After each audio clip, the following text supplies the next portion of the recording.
welcome to the latest episode of the Lisa Pezik Show. Even though this podcast is named after me, probably because I just wasn't clever enough to come up with something really clever, it has absolutely nothing to do with me. It's all about the amazing guests that I bring on that shake things up a little bit for you. Whether you're with pen and paper in hand, ready to dive in, or you're tuning in while you're out for a walk, or you're driving the car, or you're folding the laundry, it's to kind of grab you and go, I never thought about things that way, and I never realized that if this person can do it, I can do it too. And it's about finding that nugget of wisdom that you can take and do differently after you hear this podcast. So today, I'm so excited. I know you're listening and you can't see, but those of you that can see, I have this amazing t-shirt on that says, I am love. I love words of affirmation. I love when we can put positivity right in front of our face.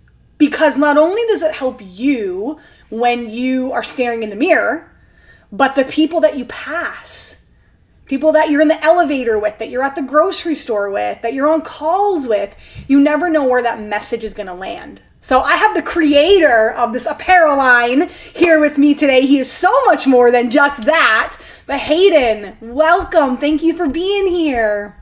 Absolutely. Lisa, thank you so much for having me. Excited to be here. So let me tell you about Hayden. Hayden Humphrey is an uplifter out to help people craft unscripted lives. As a coach, he empowers people to break up with the scripts they are given so they can build careers and businesses that are aligned, authentic, and joyful. Outside of his coaching practice, he consults with leaders in the personal development and healing industries to cultivate their authority and thought leadership. He also founded Lift Apparel, a conscious clothing company that spreads love and supports mental health by donating 10% of profits to mental health advocacy organizations. And I will put all the information in about how you can pick up these shirts. To me, it was like a win-win. I was like, words of affirmation and donation to mental health resources and charities, win, yes, cha-ching, here is my money, you got it. So tell us, Hayden, how did you get here with all of this goodness? Oh my goodness. A lot of living inside the script, right? A lot of doing the right things when I thought I was supposed to be doing them. I went to college, graduated with a business degree, moved to San Francisco to work at a really, flashy name brand technology companies. And then when I moved here to Chicago, I was working with LinkedIn at the time. I just had this realization. I had this sort of aha moment after I missed a sales quota at work that I had been doing everything that I thought that I was supposed to be doing. I did everything because I thought it was impressive, because I thought it would get people to like me instead of what I actually wanted to be doing, which was crafting my own life, creating my own schedule, supporting things that I felt were important, making the impact that I wanted to make, being able to work with people in the way that I wanted to. And so,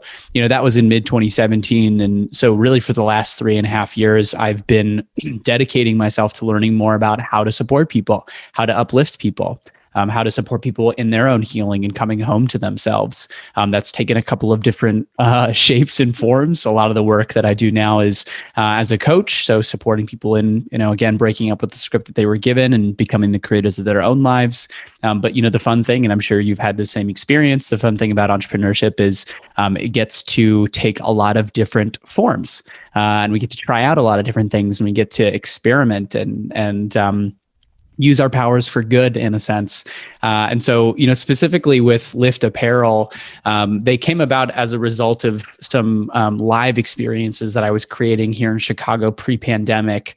And the idea was bringing people together to have these sort of unfiltered, authentic conversations about things that mattered.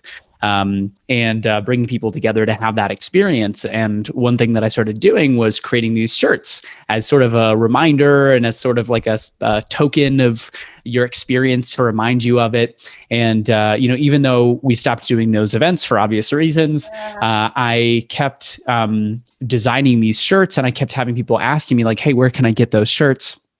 So eventually I was like, I think that there's enough of a demand. I should probably just put up a store and, see what happens. And, the cool part about the experience of creating this particular store was how clear it was from the get-go, how I wanted to build it. Really, it became very clear to me very early on, like this brand has two purposes. The first is to spread love. So, all of the messages are rooted in kindness, they're rooted in compassion and love. And then the second main purpose of this brand is to support mental health advocacy. I have seen my life transform and change in such a profound way the last 3 years because of the access that I've had to mental health services, to therapy, to psychedelic therapy, to coaching, to all of these different healing modalities.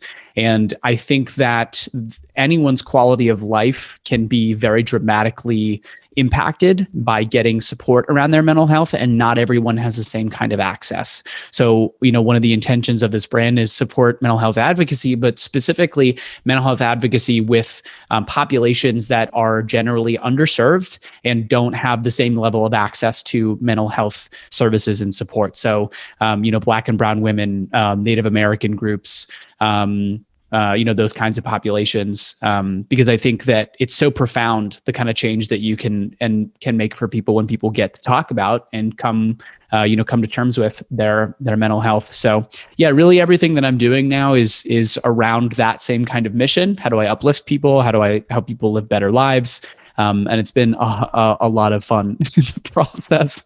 I love that so much. And two words that jumped out to me is you said you were very clear about the brand: spread love and support mental health. Spread and support.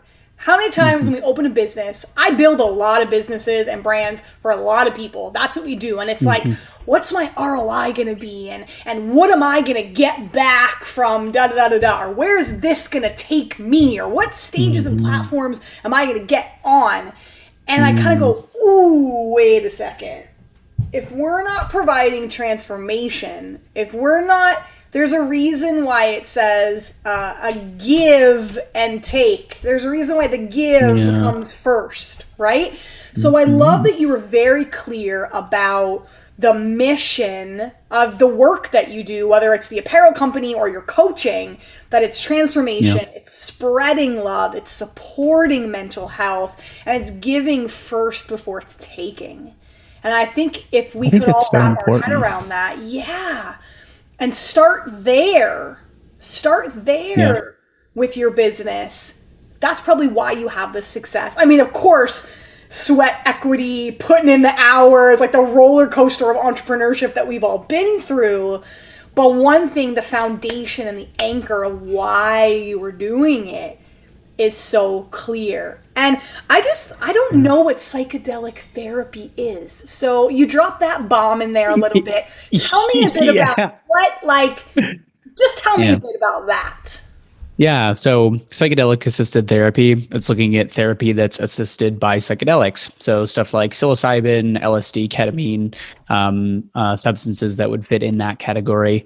It's something that I, in the last year or so, have become a lot more passionate about and want to be an advocate for.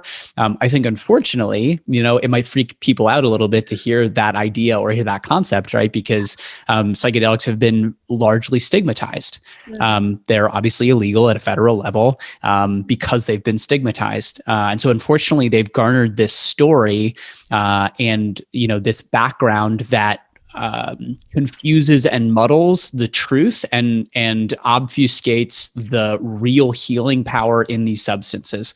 So, part of what kicked this off for me was I read a book by Michael Pollan called How to Change Your Mind. It's a brilliant book if you haven't read it. But one of the things that he does is he looks at studies that have been done, over the course of the last 80 years or so, specifically in the US, and specifically looking at psychedelic-assisted therapy for things like anxiety, depression, PTSD, alcoholism, addictions. And when you look at the effectiveness of those kinds of therapies, it's crazy. I mean, it's almost unreal when you look at how supportive it is for people and how healing one psychedelic experience can be for people as compared to regular talk therapy. Those kinds of therapies. And those therapies are great. I still see a therapist. I see a therapist, every other week or so. But I'm so passionate about changing the stigma around it and bringing more light to it, because I think that there's a really huge opportunity to alleviate a lot of suffering and remove the stigma and the backstory that unfortunately has gotten attributed to these things. So that's part of what I want to do, both through my own speaking and through talking about it in conversations like this, but also through the company as well. I had the opportunity to donate. For example, each month I take 10% of the profits from the sales and donate them to organizations. And this last month, I got to donate to a group called the Sabina Project, which is an organization that is specifically focused on people of color and supporting people of color through psychedelic therapy. So helping them gain access to psychedelic therapy experiences. And it's just so cool. I get so excited about it. I think that there's, so much opportunity. I think that this could really change a lot of people's lives. And so that's part of the reason why I'm really becoming more and more of an outspoken advocate for it. You get to pick your path and how you want to heal. Totally. We forget that. Yep. I'm a nurse. Before I became an entrepreneur, I'm a nurse by degree, and I worked in intensive care units and then end-of-life care, palliative care, people dying with life-limiting illnesses. And I remember about a decade ago when it was all the medical marijuana was coming about, and it was like, and people would say to me, well, what do you think about medical marijuana? And I'm like, okay, personally, I have, other than, wine and like beer, I've never done a drug in my life. But if someone is flat out telling me that it makes them feel better, it lessens their pain, it lessens their anxiety, it helps them sleep better, it allows them to walk into rooms that they couldn't walk into before, I'm all for it. Yeah. I'm all for it. Because totally. that's that. Who are we to say what experience is right and wrong and good and bad? So I think I love that you're kind of trailblazing a bit and stepping into an area that, as you said, that's stigmatized or people don't know much about. Yeah. Well, I think it's important to totally. I so agree with that, with everything that you just shared. And I think it's important too to make the distinction between, and it might seem like a nuanced distinction, but the distinction between a drug and a plant medicine. And that's really how I talk about these things, as being a plant medicine, specifically psilocybin and cannabis. Are there opportunities for addiction and abuse? Absolutely.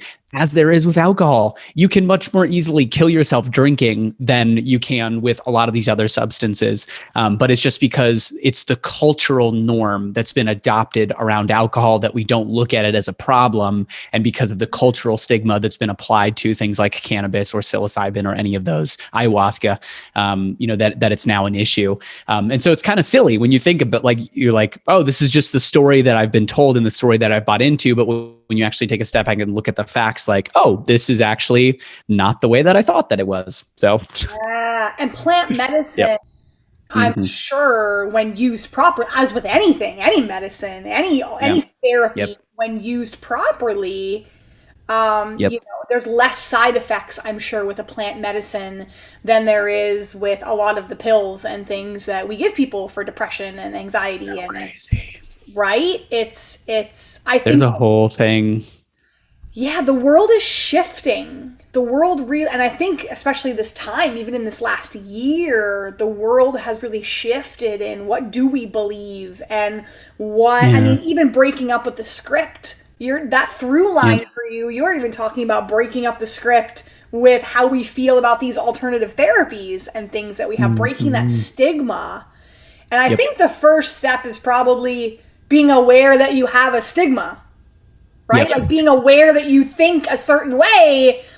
I can remember even people dying, like 90-year-olds die, 95, dying, and family members coming and going, oh, no, don't give them morphine. I heard you could become addicted to that thing. And I'm like, no, I'm not talking about like street drugs. Like I'm talking about pain medicine for your mother or father or whoever that is actively dying. Why will we not want to make it comfortable for them to exit this world, right? What a gift it is. I always thought that was such an honor to be with someone, in their final hours and days. But even that, the control, like, oh, no, don't do this or don't do that. And I'm like, no, there's such a stigma around, what you're thinking isn't correct. And let me help educate you about that kind of thing, right? I think there's so much to be said. It's like the underlying conversation is one of, where are you taking guidance? Like, are you listening to these societally conditioned stories about what's okay and what's acceptable and who you're supposed to be and how things are supposed to go? Or are you in touch with your inner intuition? Because I believe that we are our own best healers. And I believe that if you are really in touch with yourself, and you're coming from a very loving place, like, what you need. And so I think that there's so much to be said for, where are we taking guidance from? Who are we listening to? And starting to separate ourselves from these stories that we picked up when we were kids about how it's supposed to look, and giving ourselves the grace of saying, well, because I love myself and because I'm a whole, complete human being exactly as I am, where do I want to go from here? How do I want to live my life? What are the things that I want to do? Who do I want to be out in the world? And to me, it's a much more powerful conversation. It's a scarier conversation for a lot of people, because the script is comfortable, it's acceptable, it's normalized. There's a conformity to it. You know that you're not going to ruffle any feathers, in following those things. So it's scary to break out of that. It's scary to have your own opinion. It's scary to get on a podcast and talk about psychedelic therapy, and talk about changing the stigma and doing those things. But that's leadership. That's life. That is a life worth living, and creating a life that is truly reflective of you, where you feel joyful and connected and intimate and powerful. That's what's required. You have to take a stand. You got to love yourself enough to take a stand. And so, that's why I do the work that I do. It's like, hey, let's help people understand how possible this is and how within grasp this is. You just got to be willing to do the work. I'm writing down, if you see my eyes and I'm jotting, you got to love yourself enough to take a stand. Ooh. My one friend who's a coach describes the comfort zone as a pee-soaked bed. Which calls it a piss-soaked bed, right? But she's like, it feels real good for a couple seconds, and then it's real uncomfortable. And I'm like, oh my God, I've never heard someone describe it like that. But it's so true. It's the script is it really comfortable? Now, when you were changing out of, doing all the things that you thought, you looked good on paper, right? It's like, had the job, had the career, had the all the things, and you realized, oh dear, I cannot. From the outside, it looks like I have so much, but from the inside, I'm not feeling very fulfilled or filled up. Right. Did fears come into your mind about like, oh shit, if I'm going to do this, oh dear. Yes. So I feel very lucky in that I come from a family of entrepreneurs. So when I got to the place where I was like, listen, this whole corporate thing, this whole sales thing, not for me. I want to be doing something else. And I told my family, luckily, they also owned their own businesses. So they were like, cool, 2 thumbs up. That's awesome. And I know I'm lucky in that regard because that's not everybody's circumstances. Some people have, more of that family dynamic to deal with. But absolutely, in terms of fear, I mean, I remember it took me like 4 months to update my LinkedIn profile after I left my job to say that at the time I was running a photography business, to say that I owned a photography business, because I was terrified. Because for me at the time, LinkedIn was like, oh, this is who I am. This is my identity. And it was very scary to say, hey, I'm changing. I am an entrepreneur. I am a business owner, full time, and I own my own thing and I'm doing my own thing. And it's scary to do that because you're afraid of judgment. You have this level of imposter syndrome. Like, who am I to take this full time and to say that I'm an entrepreneur and to, own my own company and, blah, blah, blah, blah, blah. And the funny thing about it is I don't think that ever goes away in its entirety. every time that you step into the next level of yourself, you're going to have this like, who am I to be, to be doing, this, and this. But I think the cool thing about it is like, you just get to you get to recognize it as a story. You just get to recognize it as part of like a very human experience. And it doesn't have to be the thing that runs the show. It doesn't have to be the thing that stops you from taking action. Cause a lot of times that's what I hear. And the people that I work with and the people that I talk to is like, there's this very real fear of judgment. There's this fear of, am I going to be able to make this thing work? That's a huge one. Can I trust that I have the skills and the resiliency to see this through to the end and to actually create the thing that I want? And so that causes people to not take action. People stay in jobs that they hate for sometimes forever because they're so afraid to take a chance on themselves, because they're so afraid of the unknown, because they're so afraid of what might happen or what might not happen. And you can do that, but ultimately that's not how you're going to get what you want. Like, you have to be willing, to our point earlier, you have to be willing to take a stand. You have to be willing to bet that you are already smart enough. You're already capable enough. You already maybe not have the skill set, but you're capable of learning the skill set, needed to go out and make that thing happen. But it's like sitting where you are and waiting for the stars to align, or waiting for those circumstances. They're never going to be right. It's never going to be perfect. It's never going to be comfortable. You're never going to be like, okay, I'm ready, let's go. Like, it's always going to feel uncomfortable, but it's like, that's the choice that you get to make. Like, you get to step out in service of becoming the person that you want to become and creating the life the way that you want to see it, and practice trust that it's all going to work out at the end, even if it doesn't look the way that you think that it's going to. I love that so much. I find that in our line of work too, that people will say, we'll build a course or a membership for someone and they're like, this has to work. And I'm always like, okay, what? Tell me, like, the script, right? Tell me a little bit more about that. And as we dig and dig and dig and chisel, it's like, oh, it has to work, or it's proof that I'm a failure, or it's proof that I should have never left my corporate job. It's proof that I'm not good enough because that coach or that parent or that teacher told you suck when you were 10 years old, or whatever it is.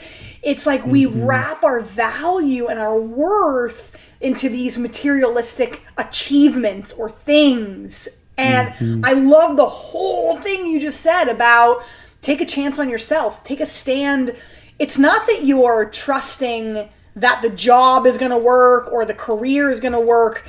You're trusting yourself that you're going to make it work. And I love how you said that you're not going to do it by yourself. That's such a myth that entrepreneurship is a solo sport, or that dealing with mental health is a solo sport. I remember when I was a kid, I went through this like really rough breakup. I know I got my heart broken at 15 or 14, like my first love. Yeah. And I remember saying to my parents, like, I think I'm crying all the time. Like, this is really hitting me. I need to go. I want to go talk to someone. And they were like, oh, no. No. You don't talk to people because they're gonna put it in your file that you had problems, and then later in life, when you want to get a job, that's gonna be on your record. And I'm like, whoa. What?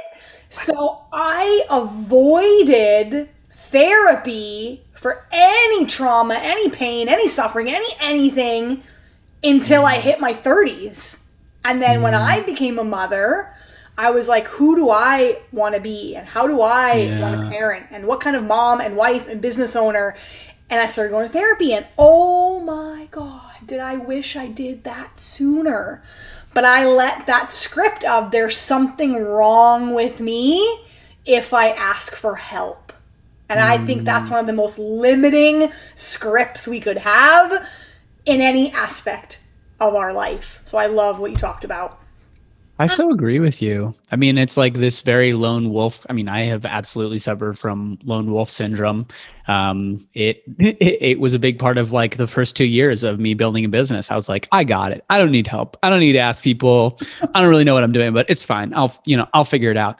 And then I started to open myself up to getting support. Like I started to open myself up to receiving, because that's a big piece of it, is like looking at yourself as someone that's worthy of receiving support from other people. And now I've got no qualms about saying, I have no idea what this means. I don't know what I'm doing. Literally, I have no clue what I'm doing. Please help me. Please help me, figure out the answer. Because I'm not willing to waste time sticking to this story that I'm supposed to have it all figured out, or that I'm supposed to know it by now.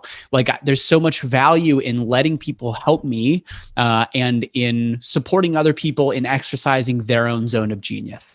And now it gets to be this really cool collaborative community sport, where no one's at the top of the pyramid. It's this really nice synergistic, set of relationships. But like, you got to be willing to open up and receive support. And you have to be willing to go through the very uncomfortable process of being seen in your mess. That was one of the hardest things for me, was like, if I show up and if I don't know what I'm doing, if I tell people that I don't know what I'm doing, if I get stuck, if I get caught up, if I get taken out, whatever it is, there's something wrong with me. And I can't show that to people. I can't show people that I don't know what I'm doing, or that I'm stuck, or that I'm afraid, because it feels vulnerable. Like, there's a vulnerability in that, right? And you have to be willing to start to open yourself up and share that with people, and let people see you in your mess. Let people see you at your low lows. Let people see you angry. Let people see you really sad. Like, let people see you in those states that we often keep to ourselves, because we're ashamed of them, or because we think that they're wrong. And you start to do that over time, and you start to understand, like, there's nothing wrong with any of it. There's nothing wrong with any of it. And what's more is being witnessed in that state. Being witnessed, having somebody witness us at a low point when we don't know what's happening, and we feel vulnerable, and we feel afraid, and whatever it is, like, it's so liberating. It's so liberating, because we feel held, and it stops this train that usually takes us out for days and days. And we can just say, okay, I'm okay as I am. I'm angry right now. I'm upset. I'm afraid, whatever it is. But because I let myself be seen by this other person, I can stop this potential downward spiral of shame and negativity right here, and get back to a place where I feel like myself again. Let people see you in your mess. It's liberating. I love that you talked about how you're like, I see a therapist, every 2 weeks. And same with me. They're like a permanent person on speed dial in my life. Yep, and people would probably look at someone like you and look at someone like me and be like, what do you need a therapist for? Like, you don't need we're always a work in progress. We're always, and I love that you said too, how, that imposter syndrome, or those emotions, all those emotions that have meaning, they show up as you stretch and as you grow. There's no graduation to healing and growing, and even things you think you've resolved. As you step into a new arena, something might come and just sideswipe you, and you're like, whoa, okay, I got to do a little bit more work around that. And you're right, people don't share that. They don't share that, I go see a therapist every week. I see a therapist every other week. Right? It's normal to not have to do it, that lone wolf, to not have to do it all by yourself. I love that so much. So where is the future for you? Where are you headed? What big things are on the horizon for you? Yes. So, man, it's all about uplifting. It's really cool. I spent a lot of last year getting really clear on what's my core message and my purpose, and like, what am I the best at? Like, what's my zone of genius? What's the thing that I can do better, than anyone else? And I got clear that it's uplifting. It's being uplifting. It's uplifting other people. It's uplifting myself. It's uplifting the communities, that I'm involved in. So really everything that I'm doing, from the coaching and the apparel and all the other things, like, it's all around, how do I uplift people? How do I help people come home to themselves? How do I help people break up with the way that they think that it's supposed to go, and realize that, like, oh, I'm actually the creator of my own life. I'm in the driver's seat. I don't have to do anything the way that it's been done previously. It doesn't matter what's happened to me. Like, I get to say where it goes from here. So, in the immediate future, the way that I'm doing that is I've got a group program that I've been working on over the last year. It's really exciting. It's called Unscript Your Life. It's an 8-week program that's really designed to help you break out of that script and become the creator of your own life. I also, have a one-to-one practice where I work with people. And in the longer term, like, I definitely see speaking. I love talking about these things. I love helping people understand and breaking down these larger concepts into pieces that are digestible and accessible. Because I think sometimes what can happen is, we'll talk about these more spiritual concepts, but they're done in spiritual jargon, and it makes it sort of inaccessible because people don't understand like what those things, like create a new possibility. What does that mean? Yeah. What does that mean? Yeah. What does that look like? Yeah. Yeah. So like, how do I provide these doors for people and these opportunities for people to access that kind of information, see themselves in a different way, see their lives in a different way, that makes a difference. So it'll be speaking, it'll be books eventually. I love retreats and conferences. I think it's really powerful getting people together in person and being able to facilitate and create those kinds of experiences for people. So yeah, a lot of really like very fun, exciting things on the horizon. I love that. And if there's one piece of advice you could give a listener right now that's stuck in the script, they're just stuck in this repeat of maybe not good enough, or who am I to do that, or this is going to fail if I do that, what are they going to think of me, I didn't come from, I don't have access to. What's the one thing they can do differently after hearing this podcast? It's action. It's go do something. Because so often what happens is we'll get stuck and we'll literally try to think our way through our stuckness. We're sitting there and we're looking at the problem and we're trying to figure out how is this going to work? What's the solution? What's the, X, Y, or Z? But it's literally not possible. You can't get unstuck simply by thinking about the problem. It's not possible. You have to be in action. And if you sit with yourself, if you're really honest with yourself, you'll look at, there are things that I could do. If you feel stuck in a corporate job, you could go in and quit tomorrow. You could. That is a possibility. You just choose not to. You choose not to do it. There are all of these other avenues that you could take, and you choose not to do them because you are afraid. And again, to what we said earlier, that the fear doesn't have to stop you. It can be there. You can honor it. You can say, thanks, fear, for keeping me safe, but I'm going to choose not to do this. So whatever you do, whether it's hiring a coach, whether it's going and seeing a therapist, whether it's taking a year off and a sabbatical, whatever it is, be in action. Go do something. Like nothing will change unless you are actively doing something about it. Yes. A man of my own heart. I'm so glad that you came on the podcast today. Yeah, thank you. Anything I can do to support the work that you're doing in the world, the apparel line, I will make sure to put all of your contact information in the show notes where people can buy the shirts and reach out to you. Even people who are listening that are putting on events and you want Hayden to come and speak at your event. Uplifter. Who doesn't need an uplifter in their life? Oh, thank you so much, Hayden, for coming on with me today. Thank you. So appreciated this. Thank you so much for having me on and for the work that you're doing out in the world. It's really, really necessary and valuable. Thank you so much. And listeners, thank you so much for being here. I hope you got that spark. I hope you got that nugget or that piece to know that you don't have to be a lone wolf. You're not in this all alone. You can rewrite, unscript all of that stuff in your brain. You can get help. You can make a different choice. You have the power. Now go and use it. Thank you so much for being here today, and I'll see you next time on The Lisa Pezik Show.